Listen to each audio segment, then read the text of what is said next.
இங்க சைடுல ஒரு மீம் போடுறேன். அத அப்படியே பாருங்க. After I am elected, I will become a vegetarian. After I am elected, I will become a vegetarian. இந்த மீம் வேர்ல்டு ஃபேமஸ் ஆனது. இந்த மீம் இப்போ யாருக்கு பொருந்துதோ இல்லையோ, நம்ம திருட்டு திமுகவுக்கு பக்காவா பொருந்தும். எப்பவுமே இந்த திமுகவின் நரித்தனம் மற்ற நேரங்கள்ல எக்ஸ்போஸ் ஆகுறத விட, தேர்தல் நேரத்துல பயங்கரமா எக்ஸ்போஸ் ஆகும். அவங்கள எக்ஸ்போஸ் பண்றது மத்தவங்கலாம் யாரும் கிடையாது. எதிர்க்கட்சிக்காரங்க கிடையாது, ஊடகவாதிகள் கிடையாது, இவங்கலாம் கிடையாது. தேர்தல் பிரச்சாரங்கள்ல திமுக காரங்களே திமுகவ எக்ஸ்போஸ் பண்ணி விட்டுர்றாங்க. இந்த திமுக எப்பேர்ப்பட்ட ஆன்டி ஹிந்து பொலிட்டிக்கல் பார்ட்டின்னு இப்போ இருக்கிற ஜென்சி பசங்கள வரைக்கும் தெரியும். இந்த திமுக இவங்கலாம் உருவானதே ஆன்டி ஹிந்து நெரட்டிவ வச்சுட்டு தான். இந்துக்களுக்கு எதிராக, இந்து மக்களின் நம்பிக்கைகளுக்கு எதிராக பேசியே தான் இவங்களுடைய கட்சியை, இவங்களுடைய அமைப்பை இவங்க உருவாக்குனாங்க, வளர்த்தாங்க. இப்படி ஆரம்ப காலகட்டங்கள்ல இந்த கேடுகெட்ட காங்கிரஸ் இந்துக்களுக்கு எதிரான விஷயங்கள் பண்ணிட்டு இருந்தாங்களோ, அதே மாரி தான் இப்போ வரைக்கும் இந்த திமுக பண்ணிட்டு வந்துட்டு இருக்கு. மதுரையில திமுக சார்பாக முன்னாள் தமிழகத்தின் நிதியமைச்சர் திரு பிடிஆர் அவர்கள் நிக்கிறாரு. பிடிஆர் அவர்களுக்காக திமுக எம்பி கனிமொழி இருக்காங்க இல்லையா, அவங்க பிரச்சாரம் பண்றதுக்காக போயிருந்தாங்க. அந்த நேரத்துல அவங்க என்னெல்லாம் பேசியிருக்காங்க அப்படின்றத காட்டுறேன், பாருங்க.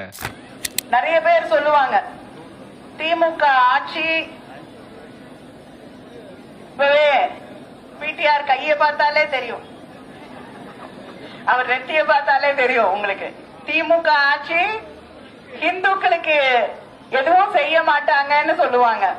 நான் பக்கத்துல ஒரு முழு இந்துவை வச்சுட்டு உங்ககிட்ட ஓட்டு கேட்கிறேன். கடவுள் மீது, கோயில் மீது, மதத்தின் மீது நம்பிக்கை இருக்கக்கூடிய, கோயிலுக்கு செல்லக்கூடிய ஒருவருக்காகத்தான் உங்களிடம் நான் வாக்கு கேட்கிறேன். அந்த திராவிட முன்னேற்ற கழக ஆட்சி 4000 கோயிலுக்கு மேல குடமுழக்கு செய்திருக்கிறார்கள். நாங்க தான் இந்துக்கு காவல்காரர்கள் சொல்லக்கூடியவர்கள் யாரும் இதை செய்ததில்லை. 7500 ஏக்கர் கோயிலுக்கு சொந்தமான நிலத்தை மீட்டு எடுத்திருக்கக்கூடிய ஆட்சி திராவிட மாடல் ஆட்சி. கோயிலை காப்பாத்தி இருக்கக்கூடிய ஆட்சி திராவிட மாடல் ஆட்சி. அதனால உண்மையிலேயே இந்துக்களுக்கு காவலர்களாக, பாதுகாவலர்களாக, எப்படி சிறுபான்மையினருக்கு பாதுகாவலர்களாக திராவிட முன்னேற்ற கழகம் நிற்கிறதோ, அதே போல பெரும்பான்மையான மக்களாக இருக்கக்கூடிய இந்துக்களுக்கும் உண்மையிலேயே பாதுகாவலாக இருக்கக்கூடிய ஒரே இயக்கம் திராவிட முன்னேற்ற. திருப்பரங்குன்றத்துல ஒரு விஷயம் நடந்தது. அங்க இந்துக்கள் எல்லாருமே ஒன்னா சேர்ந்து திமுகவையும் திமுகவினுடைய கூட்டணி கட்சிகளையும், முக்கியமா அவங்களுடைய சித்தாந்தத்தையும் போட்டு வெளுத்து எடுத்துட்டாங்க. ஞாபகம் இருக்கும் கோவிலில் என்ன நடந்தது, அங்கே இருக்கிற இஸ்லாமியர்கள்லாம் என்ன பண்ணாங்க. திமுக கூட்டணியில் இருக்கக்கூடிய இஸ்லாமிய எம்பி முருகர் கோவிலுக்கு போயிட்டு அங்கே நான்வெஜ் சாப்பிட்டது, அதெல்லாம் நீங்கள் பார்த்துருப்பீங்க.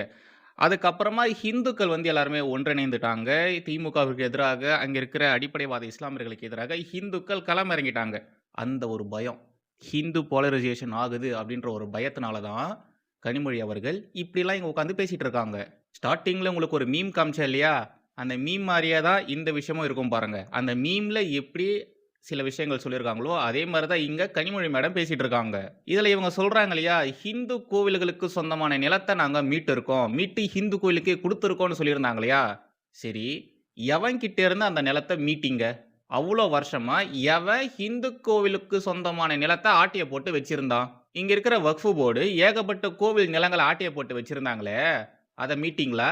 ஹிந்து கோவில் வருமானங்கள் மீது கை வச்சிங்க. ஹிந்து கோவில் இருக்கக்கூடிய உண்டியல்லாம் நீங்கள் திருடினீங்க. அதெல்லாம் எடுத்துக்கிட்டு நாங்கள் கோவிலை சுற்றி கமர்ஷியல்ஸ் பில்டிங்லாம் கட்ட போகிறோம், நிறைய இந்த ஷாப்பிங் மால்லாம் கட்ட போகிறோம்லாம் சொல்லியிருந்தீங்களே, எதுக்கு? ஏன் அது மாதிரிலாம் பண்ணீங்க? பண்ண முடியல. இந்துக்கள் எல்லாருமே அதுக்கு எதிராக போராட்டம் ஆர்ப்பாட்டம்லாம் பண்ணி அந்த திட்டத்தை தவிடுபடி ஆக்கிட்டாங்க. அதனால உங்களால் பண்ண முடியல. ஆனால் அதுக்கான ஸ்டெப்ஸ் எடுத்து வச்சிங்களா இல்லையா? அதெல்லாம் ஏன் பண்ணீங்க? திருப்பதி கோவில் உண்டிக்கு எதுக்கு செக்யூரிட்டின்னு கேட்ட கனிமொழி, இங்க இருக்கிற ஹிந்து மக்களை 4ஆம் தர குடிமக்களாக நடத்தக்கூடிய இந்த திமுக தலைவர்கள், உங்களுக்கு தான் ஹிந்துக்கள்னா ஆகலையே, அப்புறம் எதுக்கு இந்த தேர்தலில் ஒரு ஹிந்துக்கு, ஒரு முழுமையான ஹிந்துக்கு சீட்டு கொடுக்குறீங்க? அவருக்கு ஆதரவாக ஏன் தேர்தல் பிரச்சாரங்களை இப்படி முரட்டத்தனமான முட்டுகளை கொடுத்து பேசிட்டு இருக்கீங்க? ஓட்டு மக்களே ஓட்டு, அந்த ஓட்டு பிச்சைக்காக தான் இப்படி மாத்தி பேசிட்டு இருக்காங்க. ஓகே. இப்போ ஒரு சில பேசிக் கொஸ்டின்ஸ கனிமொழி அம்மையார் கிட்ட கேட்கலாமா? இதுவரைக்கும் ஹிந்து பண்டிகைகளுக்கு இந்த திமுக ஒரு முறை கூட விஷ் பண்ணதே கிடையாது. மீறி மக்களோ, இல்லன்னா மற்ற கட்சியை சேர்ந்தவர்களோ, ஏன் நீங்க ஹிந்து பண்டிகைகளுக்கு வாழ்த்து சொல்றதில்லன்னு கேட்டாலும், அதுக்கு கேவலமான ஒரு விளக்கத்த வேற குடுத்துட்டு இருப்பாங்க. ஹிந்து பண்டிகைகளுக்கு வாழ்த்து கூட சொல்லாத இந்த திமுக தலைவர்கள் தேர்தல் பிரச்சாரத்துல ஏன் இப்படிலாம் பேசிட்டு வரீங்க? ஹிந்துக்களுக்கு பாதுகாப்பான கட்சி, ஹிந்துக்களுக்கு ஆதரவான கட்சி திமுகன்னு எதுக்கு பொய் பிரச்சாரம் பண்றீங்க? 4000 கோவிலுக்கு திமுக அரசு குடமுழுக்கு பண்ணிருக்கு, கும்பாபிஷேகம் பண்ணிருக்கு. ஹிந்துக்களின் காவலனாக இருக்கக்கூடிய கட்சிகள் கூட இதெல்லாம் பண்ணது கிடையாது. ஆனா திமுக தான் இது மாரிலாம் பண்ணியிருக்குன்னு சொல்றீங்களே, அதெல்லாம் நீங்க என்ன உங்க சொந்த காசுல பண்ணீங்களா? இல்லன்னா அரசு காசுல பண்ணீங்களா? பக்தர்கள் கிட்ட காசு வாங்கிட்டு தானே அந்த வேலை எல்லாத்தையுமே நீங்க பண்றீங்க. கோவில் காசு எடுத்து தானே நீங்க செலவு பண்ணியிருக்கீங்க. ஏதோ அரசாங்க காசையோ, இல்லன்னா உங்க சொந்த காசையோ எடுத்து செலவு பண்ண மாரி, இவ்ளோ பந்தாவா மாறு தட்டி பேசிக்கிறீங்க? 7500 ஏக்கர் நிலங்கள நாங்க மீட்டு இருக்கோம். மீட்டு ஹிந்து கோவில்களுக்கே குடுத்துருக்கோம்னு சொல்றீங்களே, அந்த 7500 ஏக்கர் நிலத்த எந்த அயோக்கிய பையன் ஆட்டைய போட்டு வச்சிருந்தான்? எவன்கிட்ட இருந்து நீங்க மீட்டீங்க? அத நீங்க வெளியிடுவீங்களா? அந்த துணிவு உங்களுக்கு இருக்கா? எவன் இத்தன வருஷமா திருடி வச்சிருந்தான்? அவன்கிட்ட இருந்து நீங்க எப்படி வாங்குனீங்க? அப்படின்றதெல்லாம் வெளிப்படையா சொல்ல உங்களுக்கு தைரியம் இருக்கா? வக்கு இருக்கா? துணிவு இருக்கா? முன்னாள் முதலமைச்சர் கருணாநிதி அவரு ஹிந்துக்களை குறித்தும், ஹிந்து நம்பிக்கைகளை குறித்தும், ஹிந்து கடவுள்கள் குறித்தும் எவ்வளோ அசிங்க அசிங்கமா பேசியிருக்காரு. எவ்வளோ மோசமா பேசியிருக்காரு. அப்பேற்பட்ட குடும்பத்திலிருந்து, அப்பேற்பட்ட கட்சியிலிருந்து வந்துட்டு திமுக தான் ஹிந்துக்களுக்கு ஆதரவான கட்சி. திமுக தான் ஹிந்துக்களுக்கு பாதுகாப்பான கட்சின்லாம் சொல்றீங்களே. எப்படி மேடம் பப்ளிக்ல இப்படி பச்சையா புழுகிட்டு இருக்கீங்க? இவங்கள மாரியே உதயநிதின்னு ஒருத்தர் இருக்கிறாரு. அவரு தமிழகத்தின் துணை முதலமைச்சரா வேற இருக்காரு.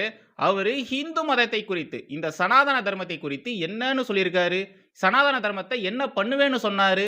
சனாதன எதிர்ப்பு மாநாடு என்று போடாமல் சனாதன ஒழிப்பு மாநாடு என்று நீங்கள் இதை போட்டிருக்கிறீர்கள், இதை அழைத்திருக்கிறீர்கள், இந்த நிகழ்ச்சிக்கு பெயரிட்டீர்கள். அதற்கு என்னுடைய வாழ்த்துக்கள். சிலவற்றை நாம் ஒழிக்கத்தான் வேண்டும், எதிர்க்க முடியாது. கொசு, டெங்கு காய்ச்சல், மலேரியா, கொரோனா இதையெல்லாம் நம்ம எதிர்க்க கூடாது, ஒழித்து கட்ட வேண்டும். அப்படிதான் இந்த சனாதனம். வாவ், சூப்பர்ல. இப்போ இதே உதயநிதி இந்த தேர்தல் காலகட்டங்கள்ல என்னெல்லாம் பண்றாருன்னு காட்டவா? பாருங்க. அம்மனை வழிபட்ட உதயநிதி. உதயநிதி ஸ்டாலின் தான் போட்டியிடும் சேப்பாக்கம் திருவல்லிக்கேணி தொகுதியில் பிரச்சாரத்தை தொடங்குவதற்கு முன் அருகில் உள்ள செங்கேணி அம்மன் கோயிலில் சிறப்பு வழிபாட்டில் ஈடுபட்டார். ஒரு இடத்துல இத மாதிரி கோயிலா போக வேண்டியது, அங்க மாலை போட்டாலோ பொட்டு வச்சாலோ அமைதியா நிக்க வேண்டியது. ஆனா வேற இடத்துக்கு போகும்போது, தேர்தல் பிரச்சாரத்துக்கு வேற இடத்துக்கு போகும்போது இதே உதயநிதி என்ன பண்றாரு அப்படின்றத பாருங்க.